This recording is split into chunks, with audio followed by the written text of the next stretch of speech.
जय श्री कृष्णा। सभी भक्तों का स्वागत है कृष्णा डिवोशन चैनल पर। आप सभी कुशल होंगे, मंगल होंगे, ऐसी मेरी सबके लिए शुभकामनाएं हैं। तो आइए, कृष्णा डिवोशन चैनल में हम सभी श्रवण कर रहे हैं भगवान श्री कृष्ण की 8 पत्नियों के विवाह का रहस्य।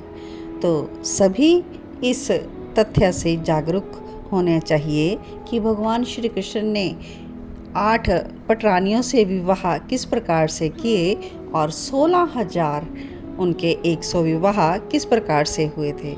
तो इतने अधिक जो विवाह करना किसी सामान्य जन के पक्ष में नहीं है, लेकिन भगवान जो हैं सर्वसमर्थ हैं और 16,100 तो क्या, समस्त संसार ही उनके आश्रित है। तो अगर हम सब ये भी कहें कि हम सभी के प्राणों के पति भगवान श्री कृष्ण हैं, तो यह भी सत्य होगा। तो भगवान श्री कृष्ण ने 16,100 कन्याओं की प्रार्थना करने पर उनके साथ विवाह संपन्न किया था और उन्हें आश्रय दिया था। और 8 पटरानियों के साथ जो उनके मुख्य विवाह हुए, वह कथा हम लिसन कर रहे हैं।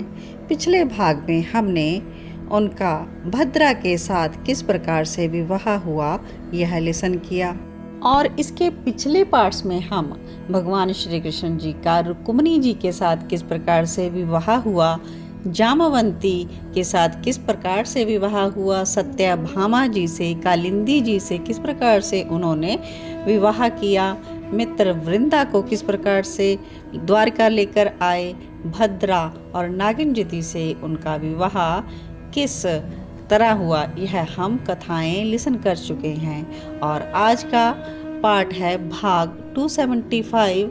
कथा को आगे बढ़ाएंगे और आज हम भगवान श्री कृष्ण की अष्टम पटरानी लक्ष्मणा जी की कथा लिसन करेंगे। तो आइए प्रेम पूर्वक लिसन करते हैं आनंद को बढ़ाने वाली भगवान की लीलामय कथा, श्री कृष्ण चरित अमृतम भाग 275।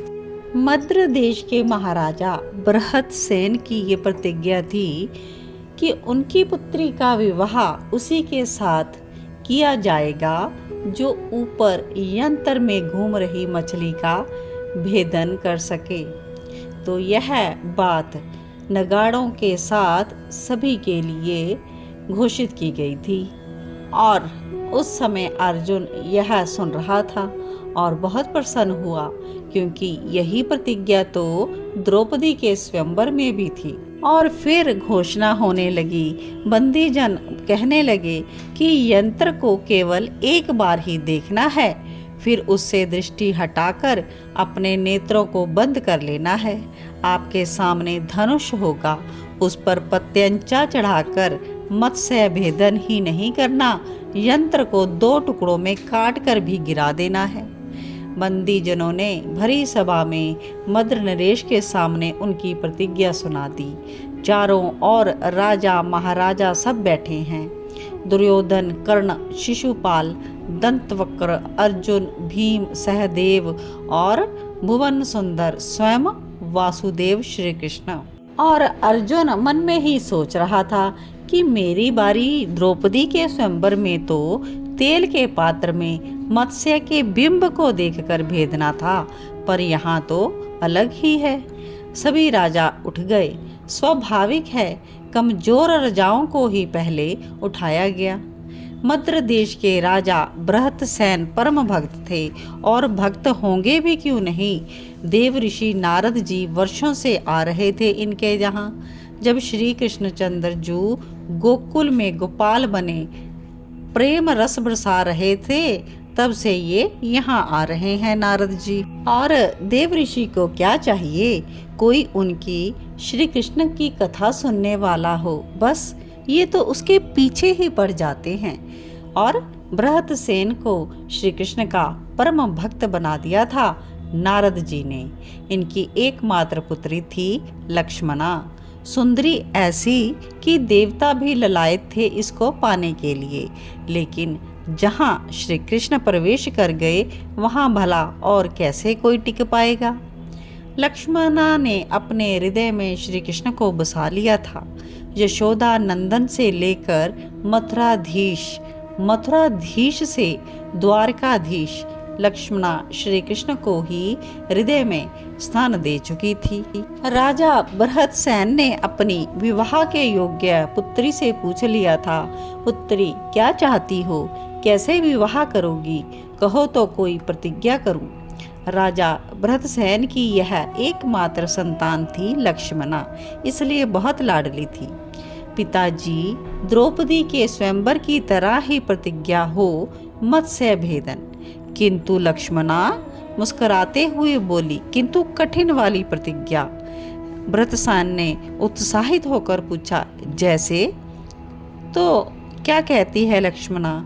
जैसे अर्जुन ने द्रौपदी स्वयंवर में मत्स्य भेदन किया था, उसमें तो बिंब नीचे तेल के पात्र में देखकर ऊपर घूमते हुए मत्स्य को भेदना था।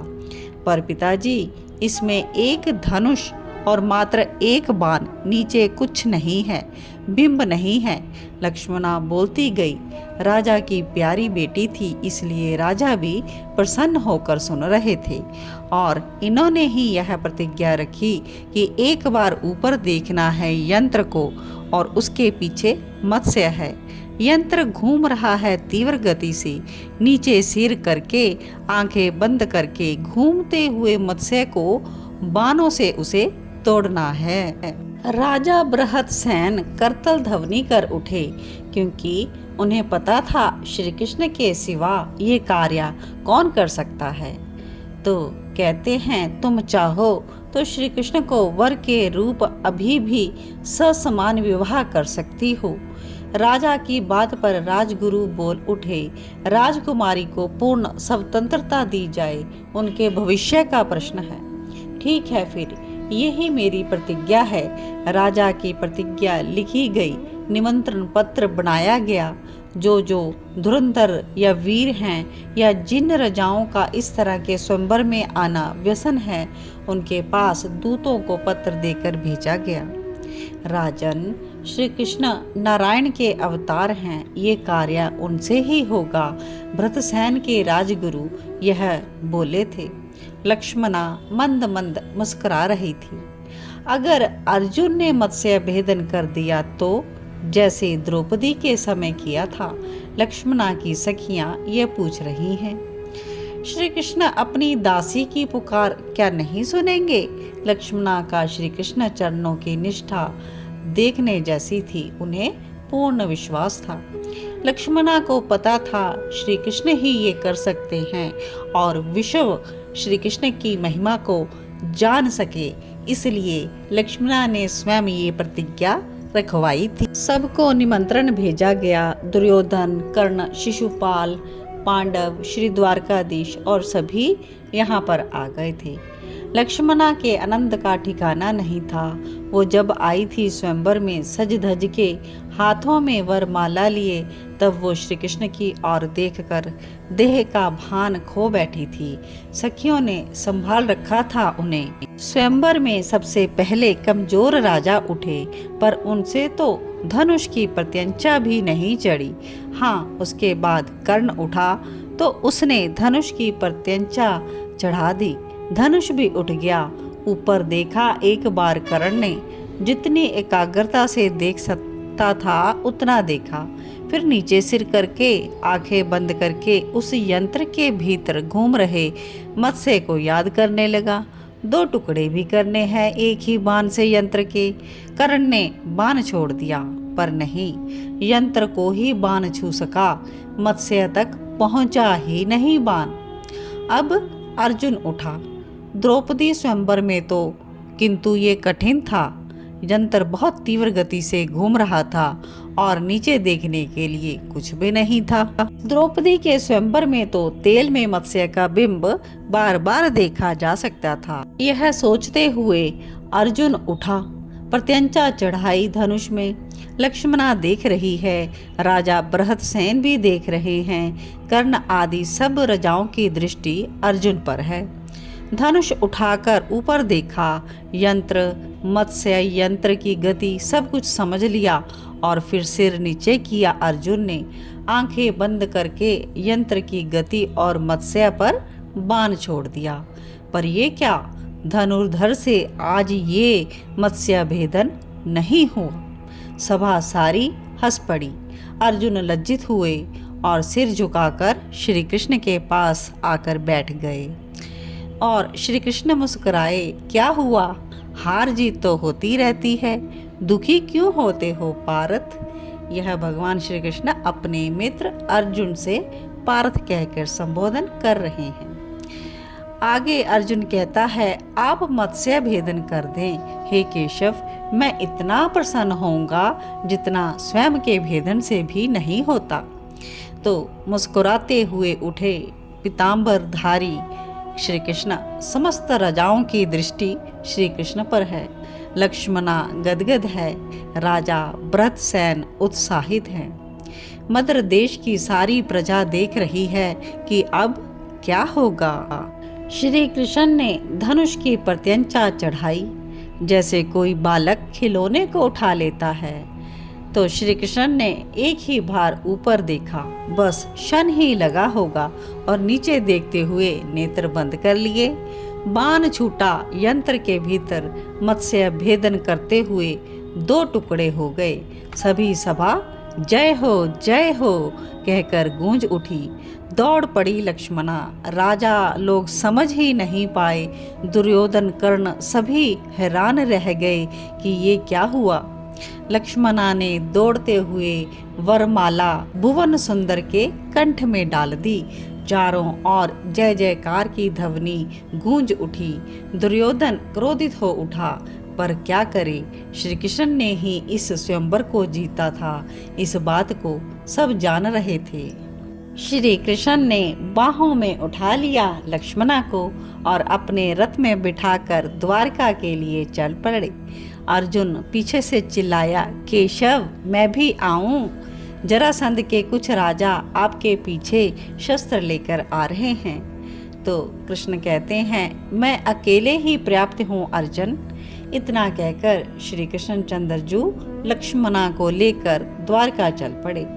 अर्जुन आनंदित था। उनके श्री वासुदेव ने स्वयंवर में विजय पा ली थी। वो शिशुपाल आदि राजाओं को रोकने के लिए वहीं रुक गया। भीम ने गदा घुमाकर सबको कह दिया, सावधान, किसी ने भी द्वारकाधीश के मार्ग में अवरोध डालने की कोशिश की तो युद्ध भी हुआ। कुछ जरासंध के राजाओं को अर्जुन ने मार गिराया, पर श्री कृष्ण तो जा चुके थे द्वारिका। बाद में राजा भृतसेन ने द्वारिका में आकर लक्ष्मणा का कन्यादान किया। ये श्री कृष्ण की अष्टम पटरानी थी। तो इस प्रकार से भगवान श्री कृष्ण और लक्ष्मणा जी के विवाह का रहस्य गाथा आप सभी ने श्रवण की। तो आज की कथा यहीं पर विश्राम लेती है। बहुत ही प्यारी कथाएं हम सभी ने श्रवण की। भगवान की 8 पटरानियों के विवाह का रहस्य आप सभी ने समझा, और अब इस कथा को आगे भी अपने रिश्तेदारों मित्रों में शेयर जरूर कीजिएगा, ताकि सब तक भगवान की अमृतमय लीला कथा पहुंच सके।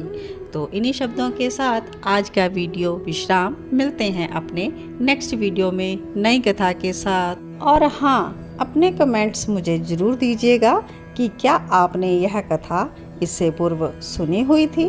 तो आप सभी के कमेंट्स का मुझे वेट रहेगा कि आपको यह कथा कैसी लगी। तो इन्हीं शब्दों के साथ आप सभी के मन में बैठे प्रिया प्रीतम को मेरा कोटि कोटि वंदन। जय श्री कृष्णा, जय राधा माधव सरकार की जय हो।